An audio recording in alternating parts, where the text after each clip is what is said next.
ካብ መጽሓፍቲ ካልኣይ ቆነና ብሉይ ኪዳን መጽሓፍ ጥበብ ሰሎሞን ምዕራፍ 6 ሓላፍነት ገዛእቲ። ስለዚ ኣቶም ነገስታት ስምዑ እሞ ተረድኡ፣ ኣቶም ንዓለም እተመሓድሩ ተመሃሩ፣ እቶም ብዙሓት ህዝብታት እተመሓድሩን ብዙሓት ሃገራት ድማ ብምግዛእኩም እትጃሃሩን እስተውዕሉ። ነዚ ስልጣን እዚ ዝሃበኩም እግዚአብሔር እዩ። ነዚ ልዕልና እዚ ዝሃበኩም ልዑል እግዚአብሔር እዩ። ንሱ እንታይ ከም ዝገበርኩምን እንታይ ክትገብሩ ከም ዝሃቀንኩምን ክምርምረኩም እዩ። ንሱ ኣብ ክንዱ ኮንኩም መንግስቱ ተመሓድሩ ሸመኩም። ንስኻትኩም ግና ብቕንዕና ኣይገዛእኩም፣ ሕጊ ኣይሓለኹምን፣ ከም ፍቓዱ እውን ኣይተመላለስኩምን። ስለዚ ጎይታ ኣብቶም ኣብ ዓብይ ስልጣን ዘለዉ ዓብይ ፍርዲ ስለ ዘውርድ ኣባኻትኩም ድማ ቀልጢፉ ብርቱዕ መቕጻዕቲ ከወርደልኩም እዩ። ተራ ሰባት ናይቲ ዝገብርዎ ጌጋ ምሕረት ረኺቦም ይቕረ ክበሃሎም ዝከኣል እዩ። ነቶም ኣብ መዝነት ዘለዉ ግና ከቢድ ፍርዲ ከጋጥሞም እዩ። እቲ ጎይታ ኩሉ ንሓደ እኳ ኣይፈርሕን እዩ፣ ግብሪ ሰብ ርእዩ ድማ ኣይዳሉን እዩ። ባዕሉ ክቡርን ሕሱርን ስለ ዝገበሮም ንኩሎም ማዕረ ከከም ግብሮም ይፈድዮም። ግናኸ እቶም ሓይላት መማሓደርቲ ብዘይ ምሕረት ክፈርዶም እዩ።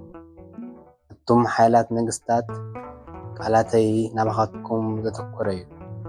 ጥበብ ተምሃሩ፣ ሕጊ ድማ ኣይተፍርሱ። እዚ ነገራት እዚ ቅዱስ እዩ። ንስኻትኩም ድማ ብቅድስና እንተሓለኹሞ ንስኻትኩም ንባዕልኻትኩም ቅዱሳን ክትኮኑ ኢኹም። ነዚ ትምህርቲ እዚ እንተተማሃርኩሞ ኣብ መዓልቲ ፍርዲ ንገዛእ ርእስኹም ክትከላኸሉ ክትክእሉ ኢኹም። ስለዚ ንቓለይ ዕቑር ሃብትኹም ንምግባር ተመነይዎን ባህግዎን፣ ሽዑ ድማ ኣዝኹም ምሁራት ክትኮኑ ኢኹም። ጥበብ ዝደለየ ጥበብ ይረክብ።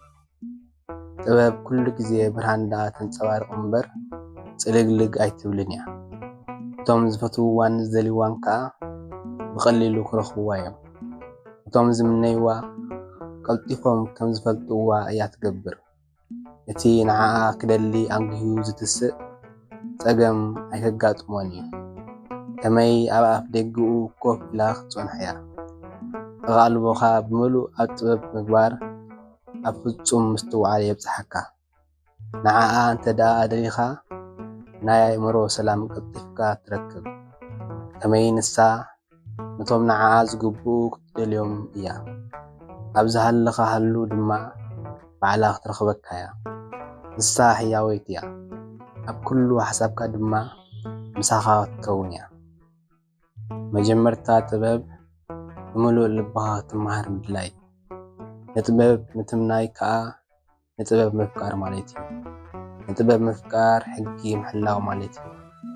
ምሕላው ሕጊ ድማ ከም ዘይትመውት ምርግጋጽ ማለት እዩ። ዘይትመውት ምዃን ከዓ ኣብ ኣምላኽ ምቕራብ ማለት እዩ። ስለዚ ንጥበብ ምትምናይ መንግስቲ ክተመሓድር ከዳልወካ ይኽእል እዩ።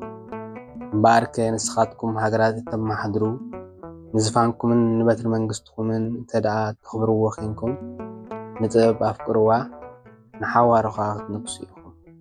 ሰሎሞን ጥበቡ ከካፍል ከም ዝደለየ ጥበብ እንታይ ምዃናን ከመይላ ከም ዝመጸትን ነግረኩም እየ። ዝሃብኣልኩም ምስጢር እውን የልዎን። እኳ ደኣ ካብ ምፍጣር ዓለም ጀሚረ ታሪኽ ክነግረኩም እየ። ብዛዕባ ንዘለኩም ፍልጠት እውን ብሩህ ከም ዝኸውን ክገብሮ እየ። ንሓቂ እውን ጎሰያ ኣይክሓልፍን እየ። ፍልጠተይ ክዓብእ ዝብል ቀናእ ስምዒት የብለይን። ስለዚ ሓንቲ እኳ ኣይክሓብዓልኩምን እየ። ከመይ ጥበብ ምስ ከምዚ ዝበለ ኣገባብ ሕብረት የብላን።